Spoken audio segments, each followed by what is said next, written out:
this button. All right, recording. Great. Thank you. Here we go. This will get us to, so yeah, go ahead and do quick so that we can get everything. Oh no, we're here till, wait. Yeah. Yeah, we'll be fine. Now that it's plugged in, we don't have to worry about it. Okay. All right. So we're taking off from Steven coming over to say hi to the gang. Where's the game? We said? Good evening, ladies and gentlemen. I am Steven Molony, and this is the TMT Radio Show, brought to you by the TMT Radio Network. Tonight, we are going to be doing something tremendous and wonderful that is going to set your hearts aflutter. We will be performing not one, not two, but yes, 3 romantic stories. Do you want to know what they are? I'm not going to tell you. All you need to know right now is that after our first show, we're going to be doing a little giveaway. That's right, there will be a contest, and you'll know the parameters of the contest at that time.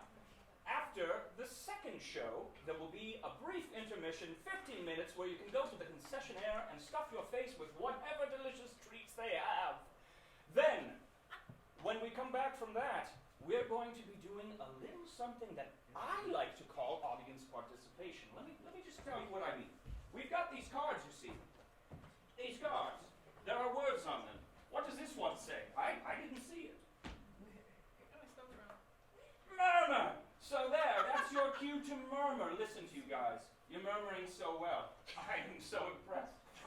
This gives me great hope for what this show is going to be. Now, at the end of the show, and this is very important, we are going to be giving you, all of you, Valentines. So don't forget to collect one from one of us after the show. Speaking of the show, let's get on with it!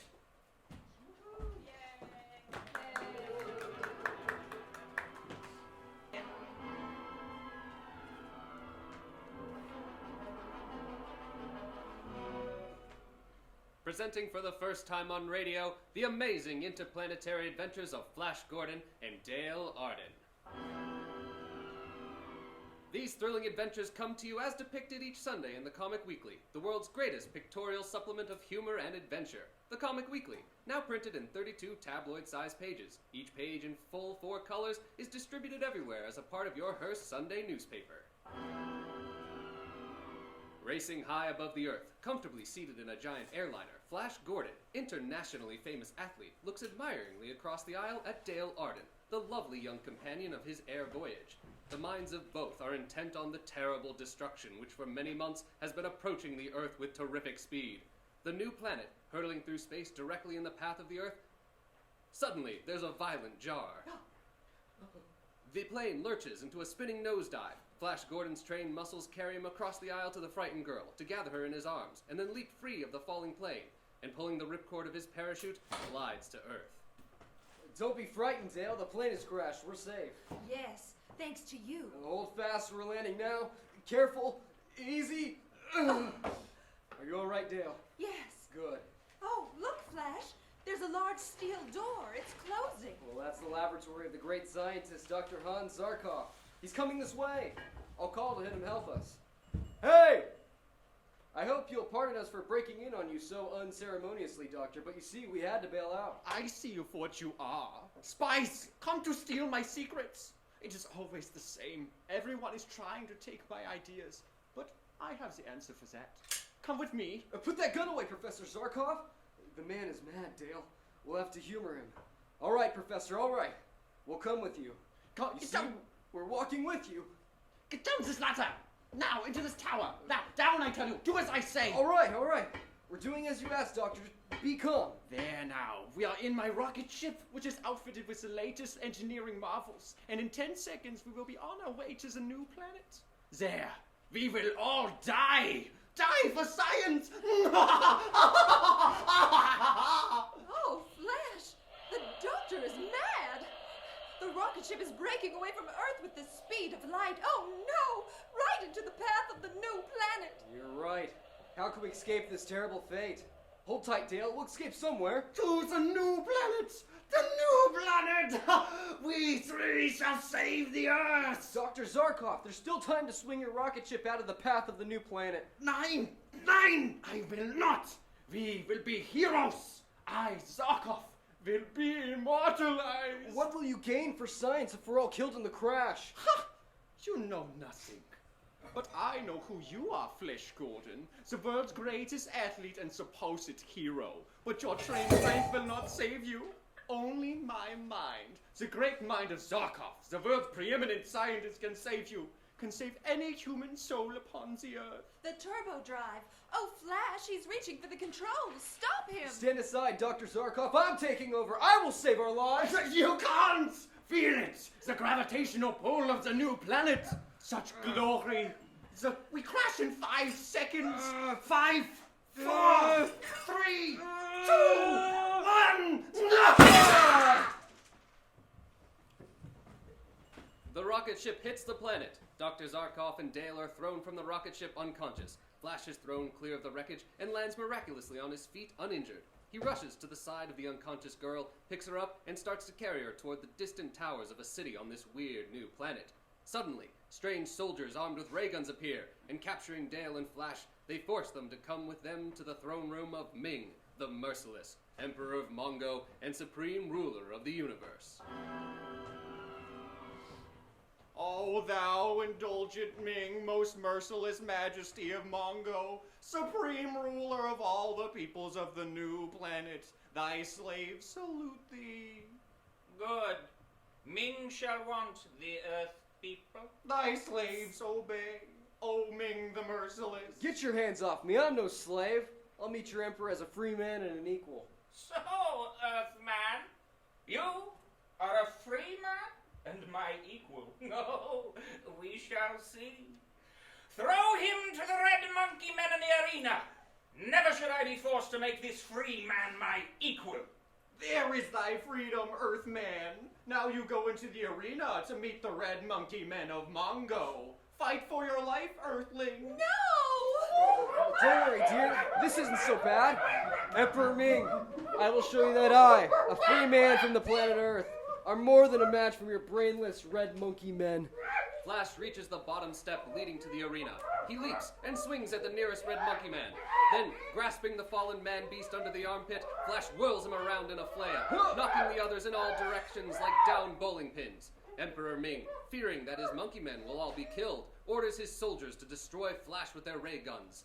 In the midst of the confusion, Princess Aura, the beautiful young daughter of Emperor Ming, calls to Flash. Quick, brave Earthman, this way! Here to my balcony! Flash leaps to the royal balcony and joins the gorgeously jeweled princess, who commands the slaves to keep back, while she takes Flash through a secret door and into a passage leading to a private elevator. The two get in, and Aura closes the door and presses the switch. Who are you, beautiful maiden? I am the Princess Aura, only daughter of Ming the Merciless. Princess, I owe you my life. You are brave and handsome and strong. You must not end so young. I have never seen anyone like you, Earthman. My eyes are feasting. Where I come from, Princess, there are many stronger, better-looking men than I. But tell me, Princess, where are you taking me? I am taking you to the private landing frame of my own rocket car. There you will be safe from the others. We have arrived, Earthman. Get into this rocket car. No one can harm you here. You see? You will be safe. But Princess, I don't... Hurry! Hurry, you slow Earthman! Princess Aura, how am I to rescue the Earth Girl, Dale Arden? That is why you are in my private rocket car, Earthman. Why? What do you mean? Now, Dale Arden can never be rescued by you. Do not worry, she will be fine. Princess, As for you, Earthman, you shall love me or die! Meanwhile, back in the palace, Emperor Ming is talking with Dale Arden. Your companion, Flash Gordon, has escaped, but not for long. My men will soon capture him. It is my supreme command. What are you going to do with me, Emperor Ming? You are pleasing to me, Earthwoman. I have never seen someone with so much beauty. You will become my wife. I mean, another wife of mine. A wife for the great and powerful Ming. Never. never. I don't love you. Oh, it does not matter. We men of Mongo have no human traits, no love, no mercy, no kindness. Whether you love me or not makes no difference. Be prepared. You shall become my wife as soon as the ceremony can be arranged. Your Majesty, look into the spaceograph. A new development. Our city is being bombarded by the space gyros of the Lion Men. The Lion Men? Not the Lion Men, our cursed enemy. Order the entire space fleet to the attack. We must beat them! In the terrific battle which takes place between Emperor Ming's space fleet and the gyros of the Lion Men, the attacking gyros are driven off. The rocket ship, in which Flash Gordon had been held captive, is destroyed, and Flash is thrown to the ground unconscious. He opens his eyes to find himself staring into the great, bearded face of Thune, Prince of the Lion Men. Thune lets his greatsword fall as he sees Flash Gordon's fair skin. Who art thou, fair-skinned youth? Speak! Answer me before I cleave thy fair body in many pieces. Art thou a new kind of soldier of Ming the Merciless? I am the sworn enemy of that fiend Emperor Ming of Mongo. He has captured a girl who is from Earth like myself. I live only to rescue her. An Earthman, thou sayest? Yes, And an enemy of Ming the Merciless? that's right. Tell me, are you friend or enemy? I am Thune, Prince of the Lion Men, hereditary enemies of the men of Mongo. If thou would accept me as thy friend, Earthman, I would gladly join thee against Ming the Merciless. Here's my hand on it then, Prince Thune. A handshake. Good. What is thy name, Earthman? I am called Flash Gordon upon the earth, your highness. Call me Thune, friend, and I will call thee Flash. Friend Thune, do you know how we can gain admittance to the palace? That we may rescue Dale Arden. Come, I will show thee a secret way into the palace. Good. The Emperor Ming is away pursuing my gyro fleet. It is a game of cat and mouse. I remind thee, I am the cat. He will not win. We may be able to rescue the Earth Girl before Ming's return. Flash Gordon and his powerful newfound friend go first to the space gyro of Prince Thune, and there they gaze intently into the Thought Protector, in which they not only see Dale Arden captive, but they also have revealed to him a secret way leading into the throne room of the palace. The secret passage is known as the Tunnel of Terror because of the deadly beasts which lie within its gloomy walls. Fighting each step of the way, Flash and his new friend Prince Thune finally find themselves within the palace. A door with great steel bolts stands before them. Quick, Thune! This door must lead directly to the center of the palace. From my memory of the palace, I should say that beyond this door is the great throne room of the Emperor Ming. All right, then. Here we go! There. You're right, Thune. It is the throne room. Yes, this great statue before us is the God of Death, which stands at the top of the altar steps, directly behind the throne of the Emperor. Listen. Thune. What is that? By the great God, Pau! It is the royal wedding procession. Ming the Merciless is taking another bride. This must be number 82. Long live Ming the Merciless. He's coming up the altar steps, Thune. I'm going to look around the idol. To look around the idol means death. Thou must not. Come back! Come back, Flash! The danger is too great! Thune, save yourself! I'm going to the rescue of my Earth friend Dale Arden. She's being forced into marriage with Ming the Merciless. Prince Thune of the Lion Man does not save himself at the expense of his friends. If thou must die, I will die fighting with thee. Dale! This way, Dale! After them! They cannot get away from me! She is mine! He is mine! They are mine! Now this way, Dale! Yes, Flash. Down this passage, Earthling, and as fast as thou canst run. Quick, you! They're swarming up the altar steps, friend Thune. Help me topple the idol over on them. Now, 1, 2, 3! With a grinding crash, the giant idol topples over on the onrushing soldiers of Ming the Merciless, killing those in front and throwing into confusion the whole company. Flash Gordon and Prince Thune, with Dale between them, dash into the secret passage beneath the idol. The way becomes steeper. They slip and fall, down, 100 feet or more into a whirling underground river. They're swept along down a raging current and over a mighty falls into a lake. With the powerful strokes of a champion swimmer, Flash sets out for the shore, towing Dale by the hair. They reach the shore, and as Dale reaches down to drag Dale to safety, she screams and disappears beneath the calm surface of the lake, clutched in 2 powerful green, scaly arms. With no thought of his own safety, Flash Gordon dives to Dale's rescue and finds an adventure stranger than any which has gone before.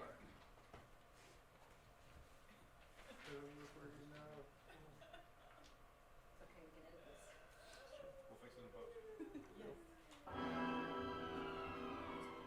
Follow the thrilling adventures of Flash Gordon and Dale Arden each Sunday in your Hearst Sunday newspaper. You will find them graphically portrayed in full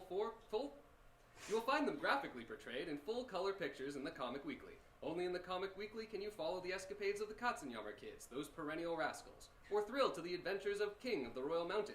Only in the Comic Weekly can you enjoy the good, clean fun of Bringing Up Father, Tilly the Toiler, Way Out West. Your old friend Skippy and all his little pals are waiting for you in the Comic Weekly, along with Pinky, Molly, and Pat in their great adventure story, Radio Patrol.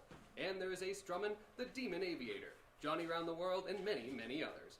Be sure you get this big 32-page all-color comic weekly supplement with your copy of next Sunday's Hearst newspaper. And don't fail to listen again next week to the continuation of the amazing interplanetary adventures of Flash Gordon and Dale Arden.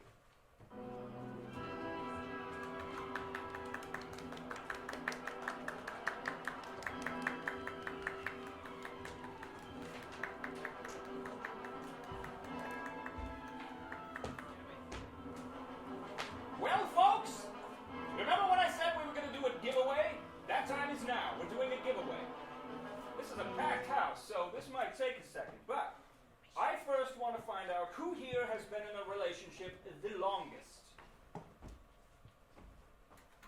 You there, how long? Oh, you confirmed ahead of time. Thank you.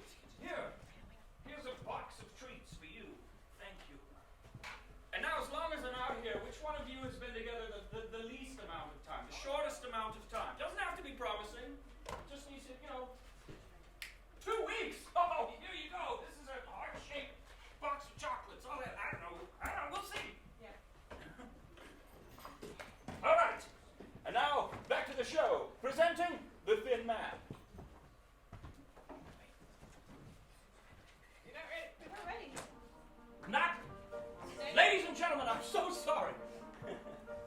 Is there a cue that I should You're supposed to tell a quick love story if they're not ready. Oh, if they're not. Oh, okay. Are we ready now, or do we want a love story? Okay. We want a love story. All right. Ladies and gentlemen, since this is the time of love, the season of love, it's time for me to tell you a love story. Unless they're ready. Never mind. See, meet me after the show. It's 20 seconds left.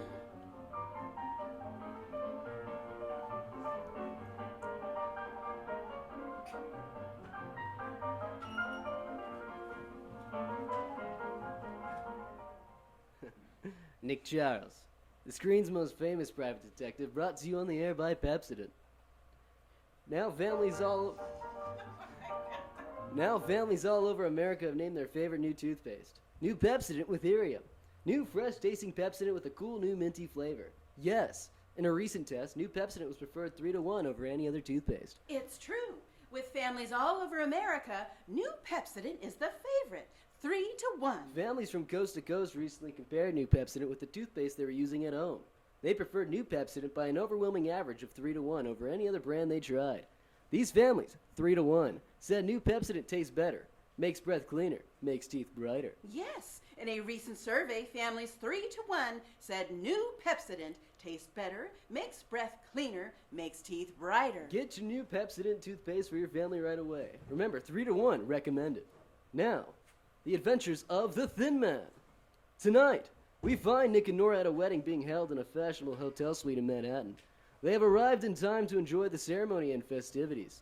The groom, Arthur Hornsby, is an older cousin of Nora's. The bride, Jane, is lovely. Dearly beloved, we are gathered here. When do we kiss the bride? When the ceremony's over, silly. Why do ministers always mumble ceremony into their beards? The minister doesn't like to remind people of the rash promises they made when they got married. Look, Jane's trembling. I know, poor girl. She's probably crying. What for? For the same reason every bride cries. They weep for all the men they have to give up, goons. You didn't cry. Well, I meant to, but I was too busy trying to make the justice of the peace remember all his lines. You knew them better than he did. I had to. You saw how ancient and forgetful he was. I wanted to make sure I was thoroughly married. And now I pronounce you man and wife, forever in eternity. You may kiss the bride. Come, dear. But Don't I get to kiss the bride? Not yet. Arthur told me to meet him in that little room on the side right after the ceremony. Why? I don't know. He said it was important. Open the door. All I can say is that this is no way to treat a wedding guest. Huh. No one here. Oh, here they come, darling. Nora. Arthur, I want to wish you and Jane every happiness. Mwah. Thank you, Nora. I appreciate you meeting us. Aren't you keeping the other guests waiting? I'm sure they want to congratulate you and Jane. Well, that's just it, Nora. Arthur's afraid to go out there. You can't disappoint the guests, Arthur. You don't understand. We're having some trouble. Really? What's the matter? Well, we don't know. Arthur, tell them. Nick, will you and Nora take our place tonight? It'll be better all around. But why? I'm not sure I understand. Duck, darling! Nick! Strange way to stage a wedding. Those shots came from back there. Someone put a gun through that door and fired. Did you see him? No, my back was toward it. I'm going to open the door and take a look. Where does it lead? To the hotel corridor. Whoever fired those shots is gone by now. Take it easy, Jane. Shots don't mean a thing unless they hit you. I'm so frightened. Oh, this has been going on ever since we've been married. But Jane, you've only been married for a few minutes. That isn't true. Jane and I were secretly married 2 weeks ago. Oh, you jumped the gun. We just went through this to satisfy relatives and friends. But from the day after our marriage, someone has been trying to kill us. Now, darling, don't let it upset you. We can only die once. I mean, Nick and Nora will help us, won't you? Where were these murder attempts made? The first one was in our room in a small hotel in New Jersey. The second night after we were married. There were 2 more attempts in a small hotel in Vermont. It's awful. You've got to help us, Nora. Why should anyone want to kill you, Arthur? I don't know. Unless it has something to do with all that money Dad left me. You know, I came into my estate the day I married. I think someone's trying to terrorize me, to extort money or something. Did you inherit a lot of money? Well, quite a bit. A whole lot. A ton, really, more than you can ever imagine. Oh, what kind of honeymoon can we have if we're always afraid of being killed? I want a live, living husband for my honeymoon. There, turtle dove. My cousin Nora will keep me alive. Nick, I've worked out a plan. Yes? For this honeymoon, you be me, beginning right now. What? Nora can put Jane's bridal veil over her face and rush out. You can turn up your collar, and if no one sees how old you are, you can pass for me. And Nora can pass for me. We reserved the honeymoon suite at the Gilded Towers Hotel. You take that suite, and we'll take your apartment. And then you can be killed instead of us. Well, Jane, I don't like being killed. But Arthur says you've done it so often. Of course he has. And we'll find out who's trying to harm you. I think it's a grand idea. But I think we ought to change clothes to complete the deception. All right. The men can go behind that screen. Great. Come on, Nick. I'm not so sure I'm going to like this. Here's the key to our apartment, Jane. Here's my bridal gown, Nora. It zips up the side. Do you think I'll make a good wife for Arthur? Of course you will. You ready, dear? I'm almost. I'm ready now. Keep your eyes peeled, darling. If the gunman's in the crowd, he'll follow us, and that'll make it easy to capture him. Nora, I'm not so sure I can fool anyone into thinking I'm a bridegroom. Try, darling. Jane, and Arthur, you better slip out the side door to the corridor. All right. And thanks a million. Come on, Jane. Nicky, you do look like a bridegroom. A wary bridegroom, expecting trouble, but handsome just the same. Thanks, sugar. You're looking divine yourself.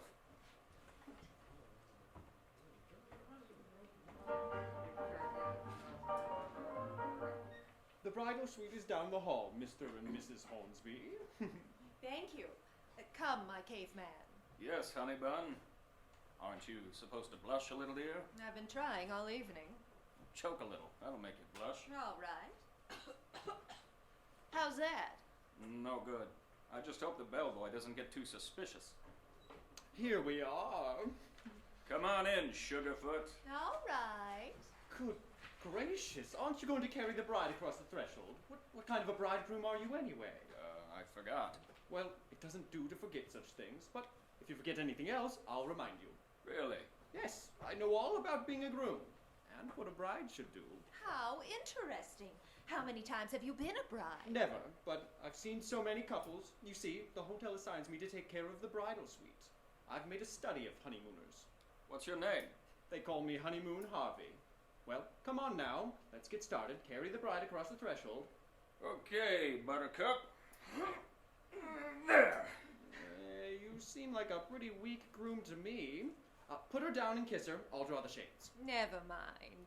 Madame, are you going to tell me what to do? I know more about these things than you. The shades will be drawn. There. Where's your luggage? Our bags will arrive later. Later? Good gracious, going on a honeymoon without luggage. I think I'll give you a lecture on... Never mind.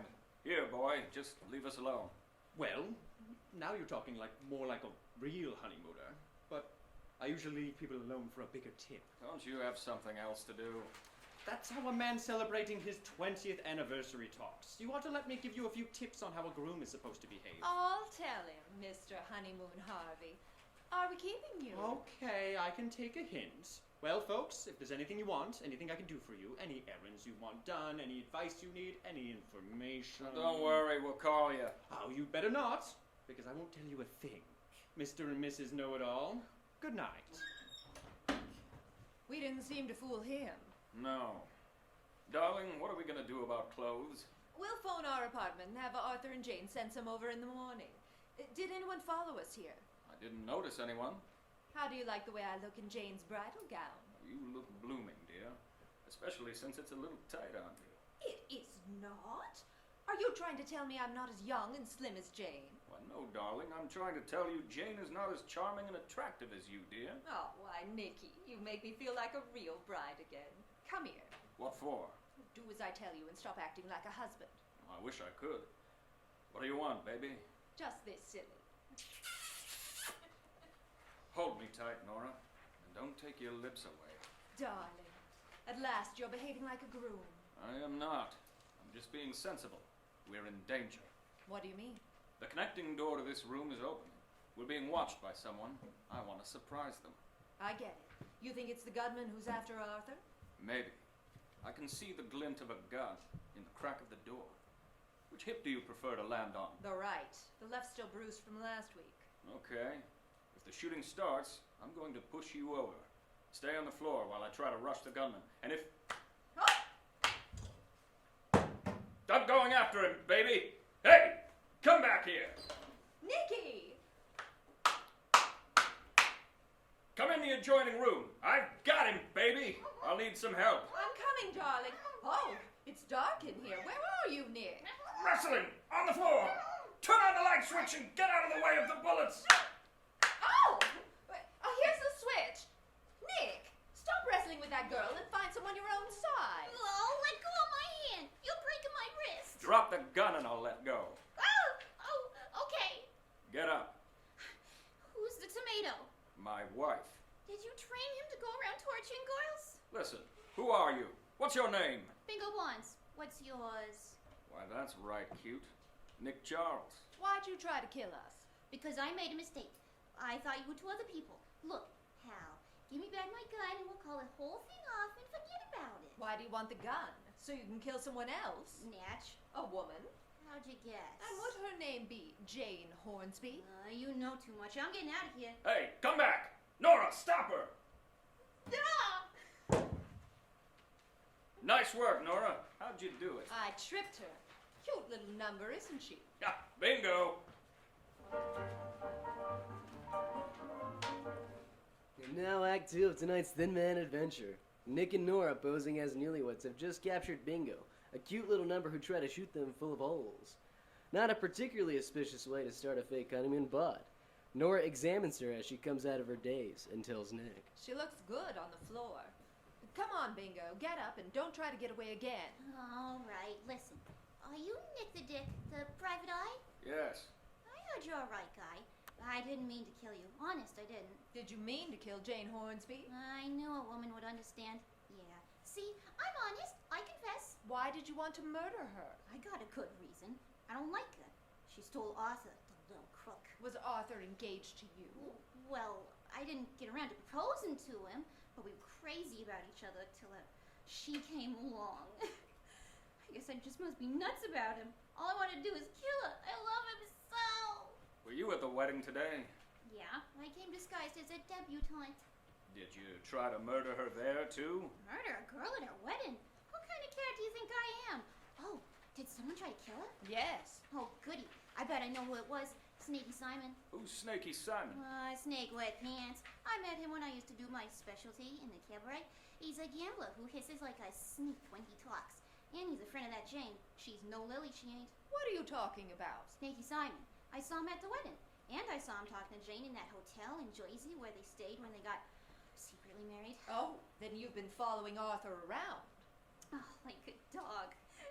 I love him. Like a dog. Why should Jane be talking to Snaky Simon? For sinister reasons, I bet. I'd like to get a hold of this Snaky Simon. I'll show you where he lives. Not yet. First, we're going to check with Arthur on this story you've given us. Nora, phone our apartment. All right, dear. Okay, Bingo. Who are you working with? What are you talking about? What's your racket? Who's in on it? Come on, spill! I got nothing to spill but tears. You got a deep misunderstanding of me. I am just a poor, hard-working chorus girl who wants a millionaire. Not for the money, mind you. Love. Big love. Hello? Hello? Nora? Yes, Arthur. Nora, I was just going to phone you. Something awful has happened. What? Jane's disappeared. Are you sure? I went downstairs for a minute, and she was gone when I got back. Well, I know what the racket is now. I know why they terrorized me. They kidnapped Jane. You stay there, Arthur. We'll be right over. All right, Nora. I feel terrible. Goodbye. Goodbye. Nick, Jane's gone. Arthur said she was kidnapped. Okay, baby. You go over there and tell him about Bingo. Where are you going? To find Snaky Simon. I've got an idea he'll know where Jane is. Come on, Bingo. No. But Jane's kidnapped. They might even kill her. Do you think Arthur's going to like it if you behave like this? All right. For the sake of the man I love, I will rescue the tomato I hate. Leave us the pot.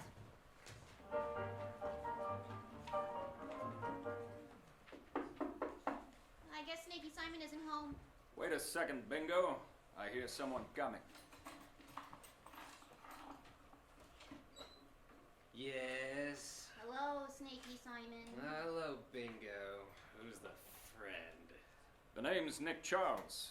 Can I come in? Well, you can, but you can't. Why not? It's simple. Because you ain't welcome. You see the little kind of snake he is? I know who you are, Charles. Everybody does.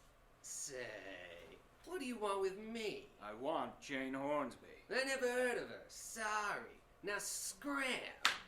Oh! Oh, Nick! His shirt's bleeding blood! Yes, he was shot from the back. Oh, grab him! He's toppling on us! I've got him. But I can't hold him. Oh! Bingo! Pull him off me! Oh, no. I won't touch him. He's all full of blood. Ugh. So am I. This guy weighs over 200 pounds. Pull him away! Is he dead? Yes? Then I definitely won't touch him. It's bad luck. Everybody knows that. There. Maybe I can squeeze out. You're doing all right. Yes, you've been a big help. Don't mention it. The killer may still be inside. Come on in.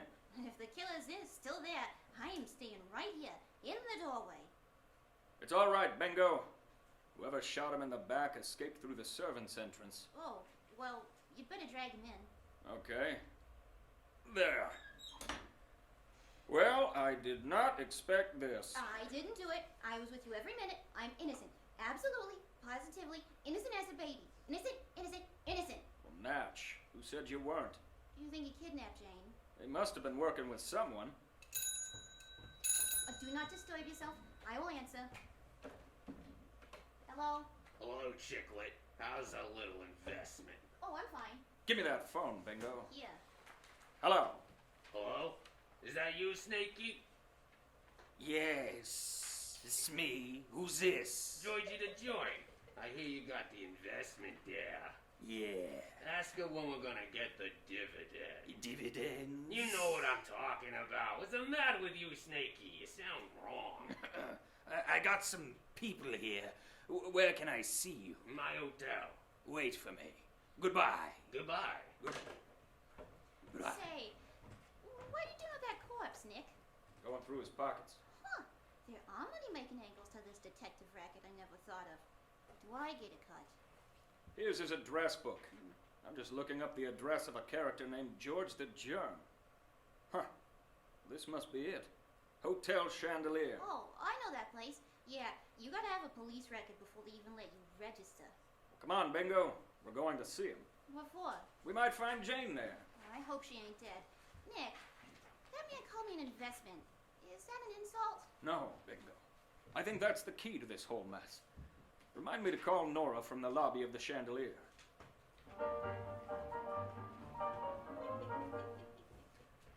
Nora, we should have heard from Jane by this time, or we should have heard from the kidnappers. I'm sure Nick will find her, Arthur. I can't believe that Bingo was mixed up in this. She's a good kid at heart. What a thing to happen on a guy's second wedding night. I'll take that, Arthur. Hello? Nora, baby. Is Arthur okay? Yes. Snakey's been murdered. Listen, meet us in room 788 of the Hotel Chandelier. Get there as fast as you can. All right, dear. Shall I bring Arthur? Yes. Goodbye. Goodbye. Come on, Arthur. We're going out. No, I can't leave here. The kidnappers may contact me. I'll bet that's the intermediary.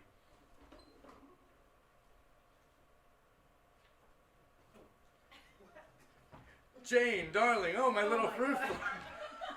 I'm sitting here looking at you. Oh, that's why I'm off. Good thing we're rehearsing. 17.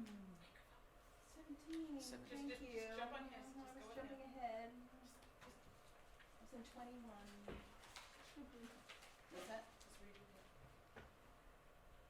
Arthur! Jane, darling, oh, my little fruit fly. They were horrible, but they got scared and let me go. Oh, Arthur. Arthur. Jane, we've got to meet Nick. Stop kissing and start breathing or you'll both suffocate. Arthur! We don't need Nick now. Just close the door when you go out. Nora, my little gumdrop. My tutti frutti. My neck. Goodbye. I don't know who killed Snakey. And what's more, I don't like you here, bringing all kinds of high-class germs into my hotel suite. Listen, George. I want to know who's the investment. I am the strong, silent type. Especially silent. Hey, don't touch that I was glass. just looking at it. You'll get it full of joints. So that's why they call you George the Germ. Right. I only let my friends call me that. What kind of deal were you in on with Snakey? Nah, stop asking so many questions. I ain't telling you nothing. And you can't prove nothing on me. I not only have kept my nose clean, I'm antiseptic. Nicky, I rushed over here. Hello, darling. I don't kiss you, you dope. You can never tell what you'll catch. Nora, this character is Georgie the Germ. A little crazy. Nay, I am not. And what's more, you don't understand about joints. Don't you have a kiss? Oh, of course not. You think I want to die? Okay, Georgie. I think I've got a way to make you tell us what we want to know. Oh, hey, let go of me. Bingo, if you want to get your man back, kiss George. Oh, no, not that. Shut up. Mwah. Who's the investment? I ain't saying. Nick, let me kiss him. Go on, darling. I'll hold his arms. Steady there, Georgie. Oh, another one? Oh, what's gonna happen to me? Something dire, I'm sure. Oh, I can't bear it. I can't stand it. Then talk. No. Let's give them together, Nora. That'll crack him. Oh, together. Oh, this is the end. Oh, you win, Nick. Is Jane the investment? Yes. Snakey and I put up the money for her to buy swank clothes when she met Arthur Hornsby. We financed her whole romance. Oh, no wonder I didn't win. Nobody financed me. What was to be the payoff? Were you planning to kill Arthur? Ah, that's right. Then Jane would get his dough, and we'd all split. Where's Jane now? Well, she's at our place, dear. With Arthur. What? She came in a moment after you phoned. I'd left them in each other's arms. That's as good a way to die as any. Come on. We'd better get back there. I just hope we're not too late. Our story so far, Nick and Nora are racing back to their apartment to try to save Arthur from a certain death. Will they save him? Will they be in time? And now, what you have all been waiting for, the solution of tonight's Thin Man adventure. Were you terribly worried about me, Sugar Plum? I most certainly was, Jane, darling. What are you doing with that gun, Dewdrop? seeing how it works. I'm never going to be without it again. Where did you get it? I packed it in my luggage. Oh, it works beautifully, dear. Just like this. Nick, what are you doing here? I live here. Or have you forgotten? Arthur, Nora's downstairs. She's got a surprise wedding gift for you. Will you go down and help her up with it? Sure. I wonder what it could be. Say, Jane, did you ever have your wrist slapped? Not since I was a naughty little girl. Oh! What's the idea? That's because you were a naughty big girl. And to get the gun out of your hand. Just what are you after? A split on the take. Oh, I don't know what you're talking about. Arthur's money. I know who killed Snaky. Do you? Yeah. And this gun I've got in my hand can send you to the electric chair. You better be real nice to me, Jane. That isn't so hard. Nick? Do we do business? Anything you say. You're kind of cute. Isn't that funny? I think so too. Look, I've got a patsy for Snaky's murder. I can use him for Arthur's too. Who? Georgie the Germ. I can frame him with this gun. Why'd you kill Snaky? Because you didn't want to split the take? Yeah, and because he was impatient and tried to scare me. Like when he started shooting after the wedding today. Well, you better not try to double-cross me. Will you get rid of Arthur when I send him back in? Okay, sure. How much do you want? 50% of what you get. It's a deal. Give me back the gun. Don't be silly, Jane. Arthur, Nora, bingo. You can come out of the kitchen now. Dewdrop, how you deceived me. What is this? A trap. Oh, A trap, Janie. We heard your confession. We heard everything you said. We sneaked in through the servants' entrance. You see, Arthur? She's a joint with a heart of joint. Like I told you. I love you. If you marry me, I would try to bump you up. I love you, Audie. all right, Nora. Call the police and tell them to get the bridal suite ready at headquarters. Poor Arthur. I bet he'll never want to marry again. Well, don't worry. Bingo will console him and change his mind. She's cute. Yes, and wrestles well. It's amazing that a boy like Arthur can be such a darn fool about women. Is it, dear? Well, sure. Now, you take me, for instance. The only reason you didn't make a fool of yourself about women is that you did take me. Why, no, I was always very sensitive. Really? What about that fortune teller you were going to marry because she told you it was in the cards? Or the trapeze artist you liked because she raised herself to great heights? Or that college girl cheerleader who was always rooting for you? Hip hip hooray, Nick's okay. Oh, well, I was just young. Yes, and I had to get you when you're old. Well, darling, I was old enough to know what a wonderful girl I was getting. Oh, why, Nicky, that's really sweet. I think so, too.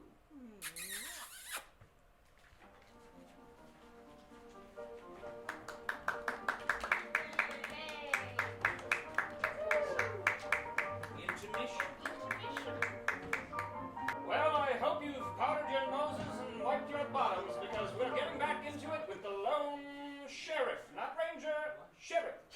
Now, remember the cue cards at the beginning? This is it. This is your time to shine. Do you need a reminder?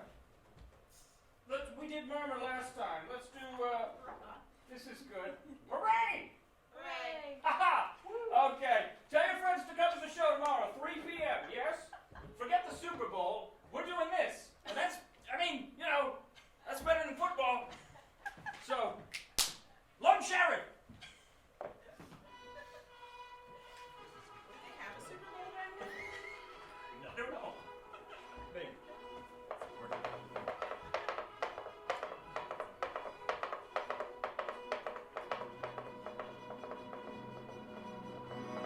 Hi-yo, Goldie!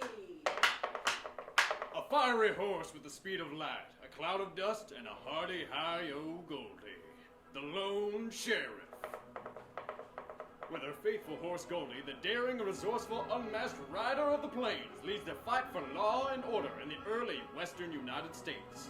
Nowhere in the pages of history can one find a greater champion of justice. Return with us now to those thrilling days of yesteryear. From out the pass comes the thundering hoofbeats of the great horse Goldie. The lone sheriff rides again. Come on, Goldie. Let's go, girl. There's danger on the trail ahead. Hi-yo, Goldie! Away!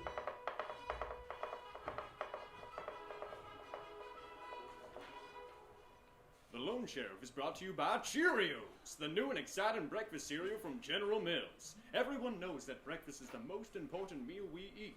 It's where you get all that energy for an active day ahead. And everybody also knows that an ordinary breakfast cereals made from wheat or corn can be pretty monotonous when you eat them day after day, after day, after day. You get the idea. Now, you have a choice. Cheerios are made from rich, satisfying, energy-producing oats, and to make them even more exciting, each one is shaped like a little O. Every package of Cheerios is jam-packed with hundreds and hundreds of little golden brown toasted little O's. Cheerios! Ask your grocer for Cheerios today. Tell them you want to enjoy a new breakfast. A big bowl full of crispy, nutritious little O's. Cheerios.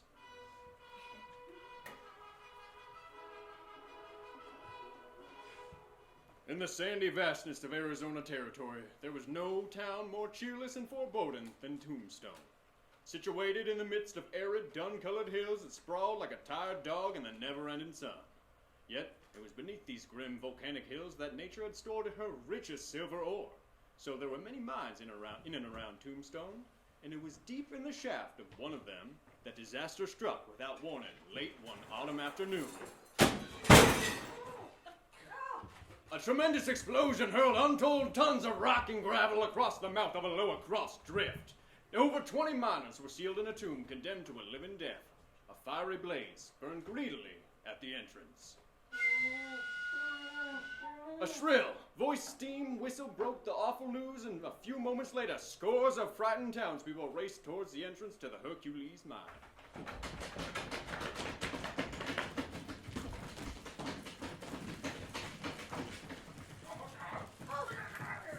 Mike! Oh, Mike, is it true? Everybody's saying that the... I'm afraid it is true, Miss Penny. It's the lower level of the Hercules mine. An explosion. And with this blaze at the entrance, I don't know if we can get in. But Gary... Gary's down there. How could... What caused it? Oh, no way of telling. Maybe one of the boys was using a short fuse, or... Watch out! That burning gate's coming down! Oh, no, they're not dead. They can't be. We've got to start tunneling through the... Oh, but we have to stop the fire. The whole bottom of the shaft is gone, Miss Penny. It'd take us 10 years to tunnel through that. And we need a mighty big bucket brigade to stop this fire. And now the wind is picking up. Oh, it could take out everything if it gets bigger. We can't let it reach town. Yes, of course. But there must be some way to get through. We can't just stand here and let Gary and those poor men suffocate. You know the Hercules mine as well as I do. Ain't no way to... Unless... What? The matchless mine right above us. Maybe there's a cross drift in that nearer to... The matchless, that's it. I'll find the owner, Martin Finchley, right away. He may know how to help. Come on, Thunderbolt.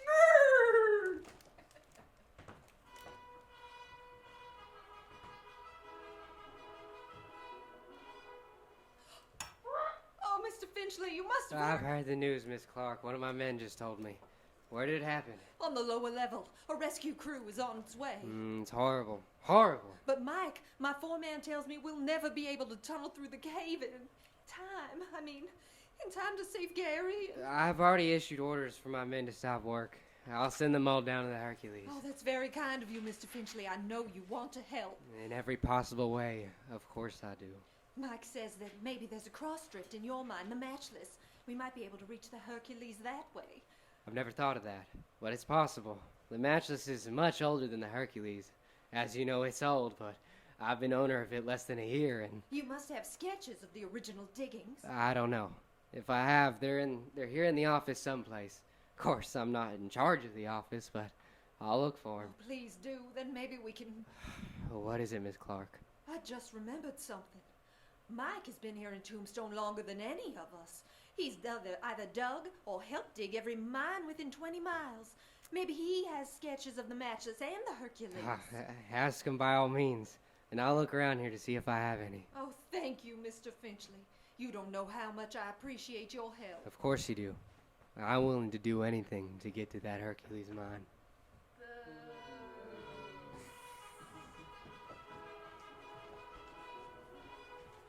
Yeah, come to think of it, I did make a sketch of the old matchless when we sunk the first shaft. That's a good idea, Miss Penny. Oh, if you'll get them, I'm sure Mr. Finchley will help us with men, tools, or anything else. I've got a crew down there working on the cave-in right now that the fire's out. As soon as I see how they're making out, I'll go over to my place and find those sketches. Oh, Mike, we will save the men, won't we? And to think, all that Gary has done without coming to any harm. Sailed across oceans, climbed mountains, and scaled ancient pyramids, only now to be lost underground. Oh, now don't you worry too much, Miss Penny. If it's humanly possible, we'll get the boys out of there. We'll do it. We must. Hooray!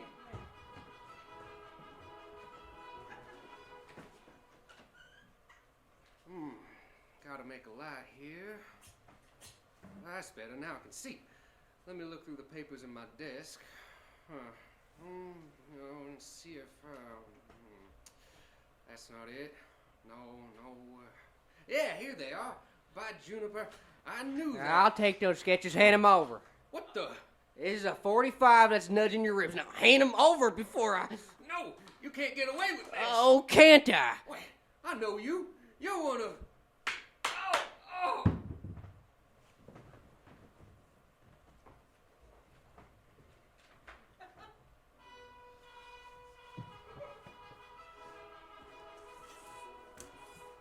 The lone sheriff has made camp beside one of the few streams near Tombstone. She was busy repairing her saddle while her horse enjoyed a well-earned rest. This wasn't an ideal campsite, Goldie. But it gave us a chance to get things in shape before we head for Tucson. We won't stay much longer. I just want to stop in town and see if they got the fire out and have had any more luck with the rescue. It's too bad. Seems like there should be some way. Wonder what made the mine blow up. There's no way of telling. Maybe a premature powder blast or a match igniting a gas pocket. Any one of a dozen things could have caused it. Funny how there's all sorts of dangerous work in the world. Well, I should know. I've been through tough spots plenty, too. Tornadoes, earthquakes, floods, even angry school marms wielding rakes. I've seen it all. But I still wish there was some way we could help those men who are trapped down there.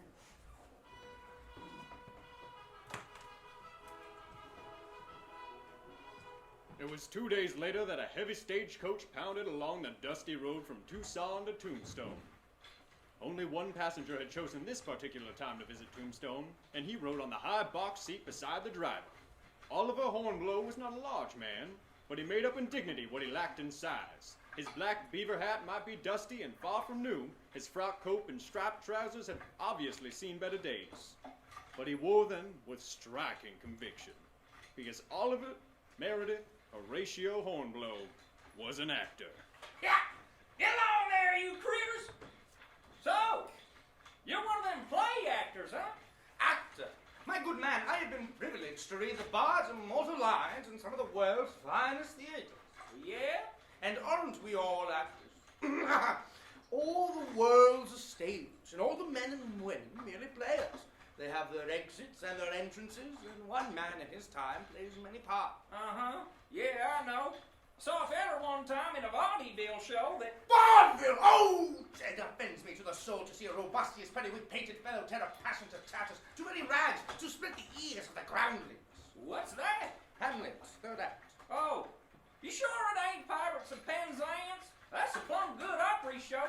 Say, ain't you kind of off your range up here in Tombstone? It's a place for gunslingers and miners. Only stage up here is in the Opry House, and it ain't... For your information, I have been summoned to this provincial hamlet in order to lend my art to a charitable cause.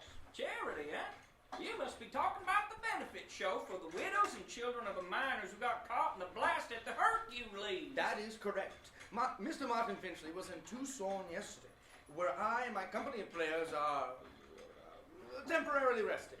Yes, resting between engagements. And upon his request, I consented to appear at the benefit. Yeah?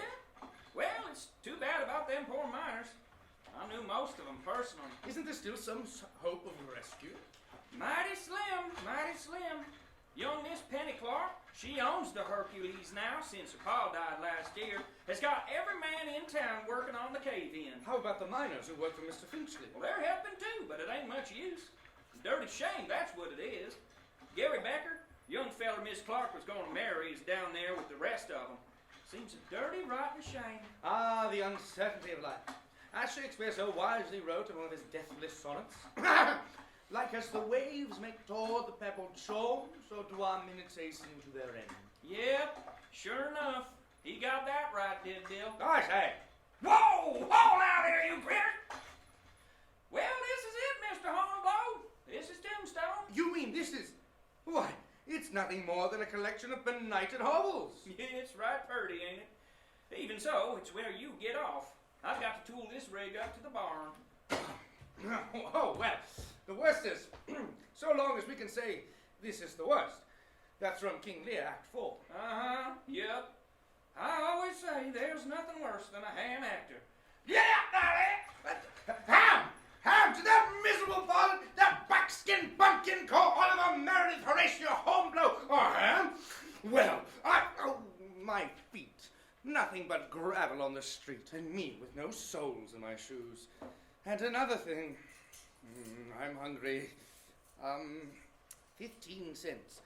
Oh, well, doth not good digestion wait on appetite, and health on both? I'll find a restaurant.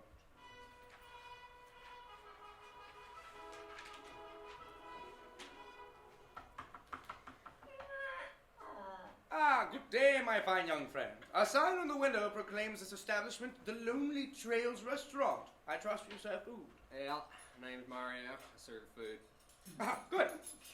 What do you want? Ham? Ham! Ham, you say, well, you insolent young scoundrel with the skillet! You factor the fact that you dare to call me a ham! All right. No need for you to get riled up, stranger. All I said was, what do you want? Ham?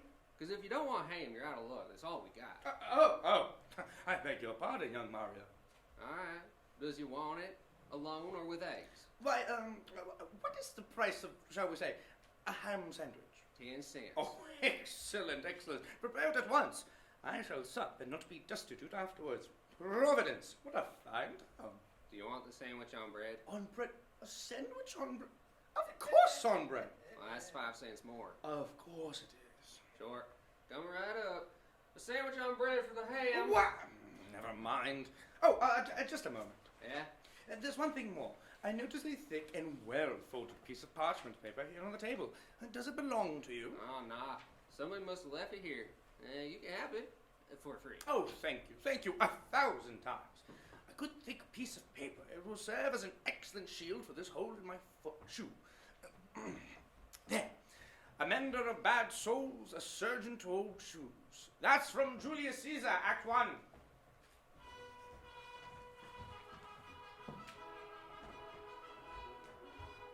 In the meantime, a man who had committed murder tried hard to explain a loss. I tell you, Reno, I had it with me. I had it right here in my pocket, but now it's gone.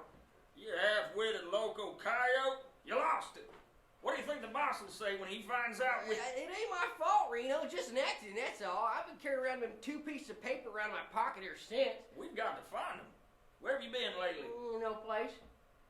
Except, say, maybe them sketches could have slipped out of my pocket when I was... Where? Down at the Lonely Trails Cafe. I was getting something to eat down there about an hour ago. Whew, they was having a ham special going on and... Come on, we're going over there. But Reno, I already ate.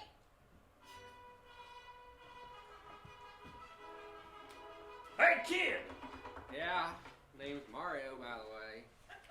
See anything around here like a couple of pieces of paper folded together? I thought I might have left them here when I was, Oh, yeah, mister. You had the ham and eggs. I did, and they were real tasty, especially that ham. It was good and salty. Well, you... Paper. Was it kind of yellow and thick like? That's it, boy. Sure. Peppery Gent had a sandwich in here about 5 minutes ago. It was laying right there on the table, so he... Did he pick it up? Yeah, I was watching him. He crammed the whole thing inside his right shoe. In his shoe? His right shoe? Criminy, which way did this gent go? Oh, down the street towards the Opry House. He... Come on, Slim!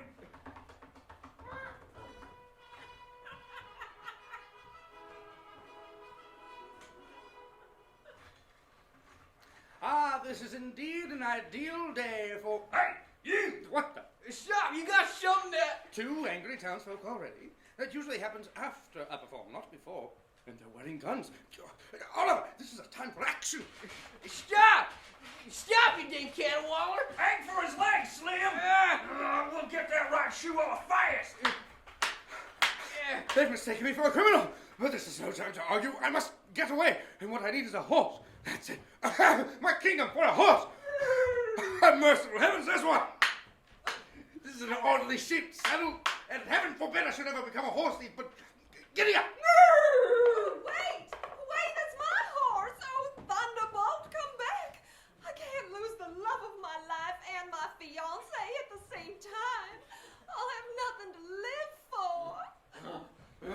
Come on, Slim. We'll straddle our broncs and run that critter down.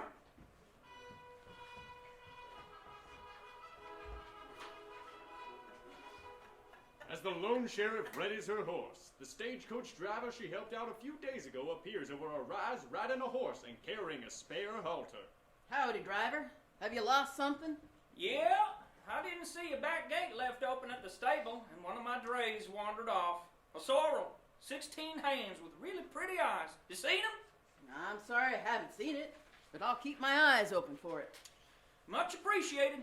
You helped me get out of that ditch come last Thursday, and now here you are offering to help me again. Plumb kind of you. Wishing I could return the favor. I don't like to be beholden. It don't sit right. What's the matter? Huh. A little fella on a boulder riding this way. Plenty fast, too. He looks familiar. Driver, I may take you up on that chance to return my help. Well, I'd be glad to. Uh-oh. And the two men chasing him are using guns. I don't know who that man is, driver, but he needs help. So help him we will, if you're willing. I'm willing. I always like a pinch of excitement added to my quiet stay in town. Come on, Goldie!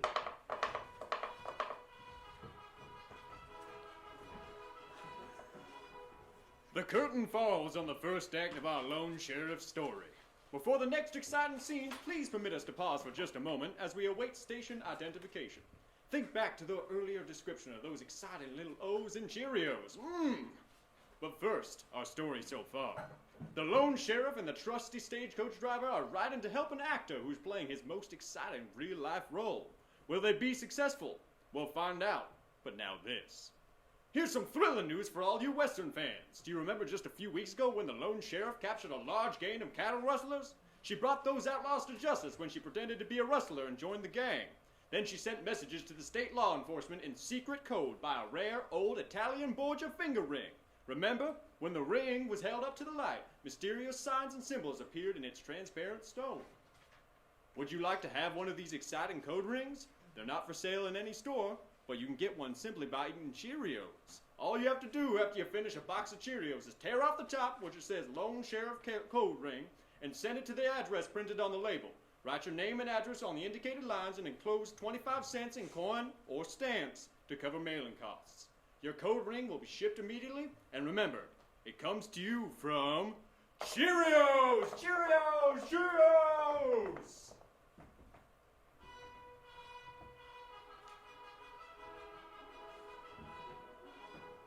Urging her mount forward at top speed, the lone sheriff and the driver were soon racing alongside the horse that carried a badly frightened Oliver Hornblow.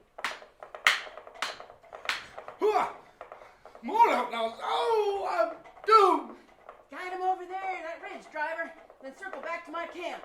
I'll stop these men behind us. Okie dokie. Run straight along. Run straight ahead like me. Follow along now. No, it's you! Do it fast! Oh. Whoa. Whoa, Goldie! Whoa. Whoa. Oh, now you. Whoa. Here we are. There we go. Look, Reno. Yeah, an owl hoot. Her and the gent must be working together. Yep. There was a guy with them, with the long handlebar riding with them. There they go, hightailing over the ridge. We'll trail them. Soon as I crease this owl hoot, or sheriff, whatever she is, get that cayuse off the trail before I... Better not use that gun. You'll regret it. Why, you... I warned you! Ow, my hand! She put a slug right through my hand! How could she? That's my favorite hand! Oh, I'm gonna... Keep it in the leather. Unless you want the same thing he got. or worse. Listen, no lead slinging long rider in a skirt's gonna... I'm gonna count to 3, and if you men don't turn those horses around and head the other way before I've finished, I'll plant some bullets where they'll do the most good. It'll be quite a garden. 1, 2... Come on, Reno. I ain't hanker around to stop her kind of lad. Giddy up! Oh, yeah. Giddy up! Skirts. Why can't men keep up on fashion? Doesn't he know what a gaucho when he sees one? Come on, Goldie. Whoa, whoa, Goldie. Well done, driver. I see that you and he made it back to camp all right. Yes'm. This man is plenty scared. Scared? Who wouldn't be scared? For no reason at all, I'm pursued by armed brigands, forced to seize the first horse I can find. I thought that horse belonged to someone else. You seem to be having a little trouble riding side saddle. Side saddle? No wonder I can't... I think I'll just stand up. And what difference does it make? I'm now the prisoner of who knows who. Although I thought I knew you, one whom the vile blows and buffets of mankind have so incensed that you are reckless in what you do despite the world. That's from the third act of... Are you nuts? The third act of the Scottish play. Why, yes, it... How did you know? After a well-graced actor leaves the stage... An outlaw? Oh, heck the law. Who, quotes Shakespeare? Tell me, who are you? I'm not an outlaw, and neither is this driver. I'm the new sheriff of Tombstone, and this is a helpful purveyor of public transport. Let me introduce myself. I am Sheriff Lone, and this is driver. Is that right? Is that what you're called, just driver? Yep, ever since I was knee-high to a grasshopper. Sheriff Lone? Yes, I'm a lone, to be exact. But it's far more important that you tell me why those men were chasing you. Alas, I haven't the slightest idea. You are a professional actor, aren't you? I, ma'am, am Oliver Meredith Horatio Hornblow. Just visiting Tombstone? I accepted an engagement in this misbegotten hamlet for this evening. A charity performance for the benefit of... Oh, yes, I heard about it. Upon my arrival, I hastened to a restaurant for a bite to eat. Leaving here, I was set upon those scoundrels who tried to kill me. So I purloined a horse There and... must have been some reason for them to chase you. None whatsoever. They just began to shoot, and one of them yelled, "Aim for his legs. We'll get that right shoe off fast." Jumping Jehoshaphat. Then it must be something connected with your shoe. Yes. Let's have a look at them. Well, to tell the truth, this is most embarrassing. You see, the trunks containing my wardrobe have been delayed, and these shoes are, well, you know how we people at the theater are superstitious about old things. They are slightly worn. Uh-huh. Let's see them. The fact is, I have an old piece of paper serving as a sole for one of them. Just for a joke, of course. Paper? Where'd you get it? In that restaurant I told you about. It was just laying there, and as it was a good, stout piece of parchment, I... See? Well, there are 2 pieces of paper here, folded together. And they... Such a trivial matter, I'm sure it isn't... You're wrong, Oliver. These are no ordinary pieces of parchment. What do you mean? They are plans of some kind, sketches of... Here it is, written right at the bottom. What? A plan of all the levels, drifts, and cross shafts of the Matchless and Hercules mine. But that couldn't be the reason for... Yeah, I think it is. I'm sure of it. Because, according to this plan of the Matchless, there's an old drift that cuts down... My good lady, if you really aren't an outlaw, and if you'll be so good as to return my shoe, I'll unpack my gear quick-like. I'm not leaving here. At least not for a while. I've got to help, and I'll need both of yours. You sure, ma'am? Yes. I say, you will allow me to go into town, won't you? Even though my reception in Tombstone has so far been one of unmitigated rudeness, Oliver Hornblow never cancels an engagement. I'll appear at the benefit this evening and give several readings from the Bard's plays. Handicapped as I am by the lack of a supporting cast, Don't worry, Oliver. I'll see you get to the benefit on time. And I might even rake up a supporting cast for you, too.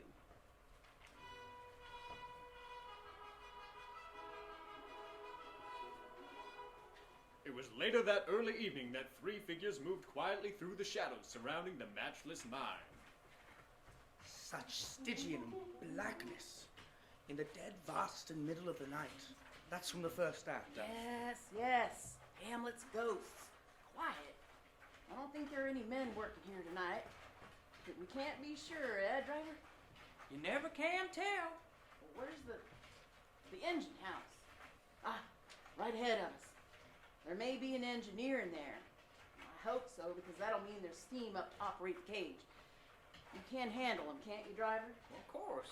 I can throw a rock-hard punch, and I know how to wrestle real good in Mexico City. Go ahead. Hey, what the? Listen, man, you can't. No more talking! Oh! Well, good job, driver. Driver? In a minute, Sheriff. I'm gonna fix him up real pretty like a package. By the way, there's just one man. Everyone else must have left, gone into town. The more I think of what you've told me, that unwittingly I have crossed the path of a knave so foul, so treacherous, so... Wait. We haven't proved anything yet. We can't be sure till you and I go down into the mine and follow this map. I? You mean you want me to... No telling what we'll find. I may need your help. Someone has to stay above ground to operate the steam hoist. You can do that, can't you, driver? Sure, whatever you need. I may drive a stagecoach, but I can operate a steam hoist and a handful of other newfangled machines. Good. There's probably an indicator in the engine room to show the different levels. And when I give the signal, let us all the way down. All the way down. Right you are, ma'am. Come on. Hey, here's the shaft, and that's the cage. Step right over there. You mean we're going to trust our lives to this fragile bit of wood and metal? Hundreds of brave men and a few women do it every day. Well, hang on. I'm going to signal driver to let us down. Here we go. Oh, what a fall was there, my countrymen. That's from... Julius Caesar. Here we are, Oliver. Ugh. It's cold, dark, and... Here, let me turn up this lantern I took from the engine house. Here, hold this map. Let's see. We'll follow the lower level for about 200 yards, then take a cross drift. The angles to the left, and... Come on. Methinks I would give all my fame for a pot of ale and safety. But lead off, I will follow.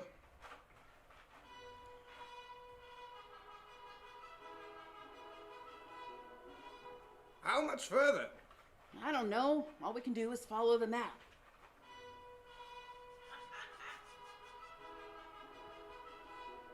We've walked 1,000 leagues. Not quite that far, Mr. Hornblow. A few hundred yards at best. Come on, follow me. Now, at this point, we should be... Halfway to China. A curse I say upon them. I think I hear... It's up ahead. It's the miners. We found them. Oh, it was worth a walk. And my faithful minion? Yes, thank heaven they're alive. Imagine 2 days and nights without food or water. Well, what do we have here? A padlocked gate leading to them. Stand back, Oliver. I'm going to shoot that padlock off the door.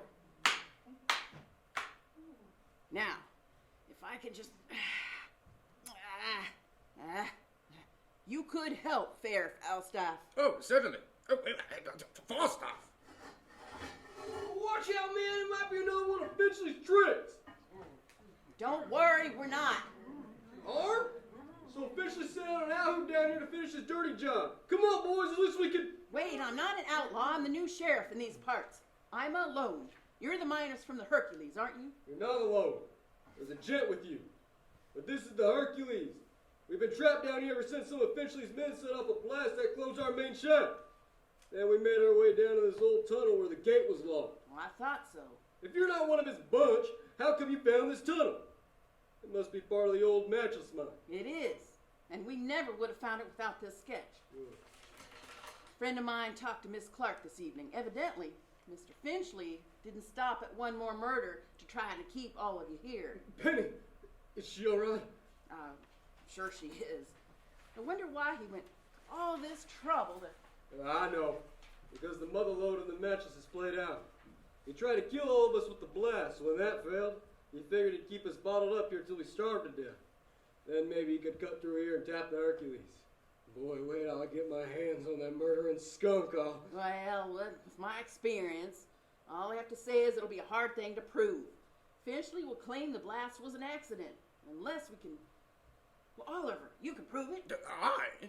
Yes, and have a supporting cast for your performance at the same time. I don't understand. Neither do I, but I like the way you talk. Even if you are wearing a sidearm. Name's Gary Becker. Sheriff, I'm alone. Now, we'll have to hurry. Gary, there isn't much time. The first thing to do is get above ground, then I'll explain what I mean. Okay, Sheriff Lone Shore. Come on, boys! We have to catch a crook.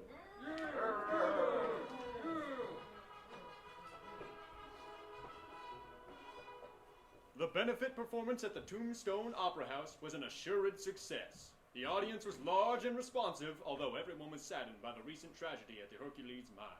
As Oliver Hornblow waited in the wings to present his act, he was sure no one had seen him open the stage door and admit 20 grim and vengeful miners. He listened to Martin Finchley introduce him before the drawn curtain. And now, my friends and fellow citizens, I take great pleasure in introducing a sterling artist who has so graciously consented to lend his talent to this worthy cause, Mr. Oliver Meredith Horatio Hornblow. Thank you, thank you. As my humble contribution this evening, I will endeavor to enact the trial scene from The Merchant of Venice by the bard William Shakespeare. Unfortunately, there aren't enough players to lend realism to the scene, so I must ask for your help. As you know, the scene is in a courtroom, and I need someone to play the villain. Who'll volunteer? Let's see. Say, how about you, Mr. Finchley? Surely you're not adverse to playing a part in one of Shakespeare's finest dramas. Oh, I know. I'm not much of an actor, but I'll be glad to help. Splendid, splendid. Take this seat right here, Mr. Finchley. Now we can proceed. I'll explain what's going to happen. Mr. Finchley is the accused. I am the lawyer, and you, the audience, are the jury. I hold the world, but as the world, Graziano, a stage where every man must play a part, and mine a sad one. One thing's lacking. Witnesses. I'll present them now. All right, driver, raise the curtain. Look, it's Gary and all the boys from the Hercules. Yes, the sea-same men thought to be lost, brought up from the secret tunnel where Martin Finchley hoped to kill them and rob the girl who owns the Hercules. These are all the witnesses against Martin Finchley. Say, I was enjoying the play. You can't. I'll get the law on you. It's already done, Mr. Finchley. It's just about certain you're accused and convicted. Oh, Penny, I found you. Oh, Gary, my dearest, love your back. Thank heaven. The sheriff has already arrested your hirelings who murdered Mrs. Clark's foreman, Mr. Finchley. She is waiting in the wings now to arrest you. How shalt thou hope for mercy, rendering none yourself, eh?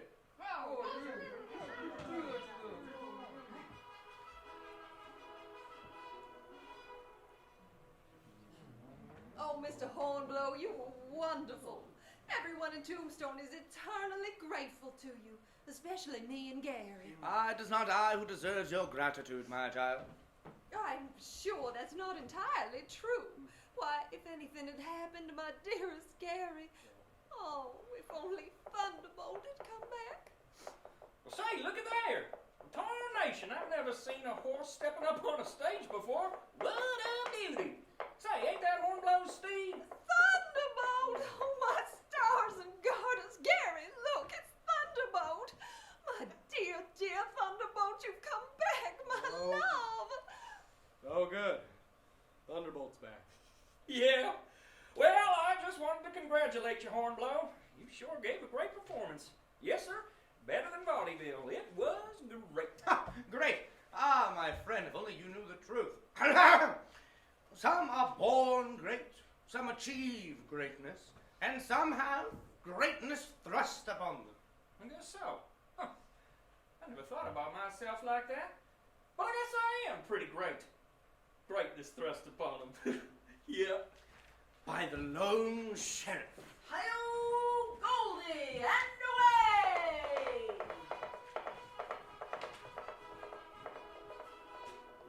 The Lone Sheriff has been brought to you by Cheerios, the new breakfast cereal from General Mills. The program carried by the MEMain Theater Broadcasting Company, originating in the studios of TMT in Newhall. Stay tuned for more episodes in the coming months. This is your announcer signing off.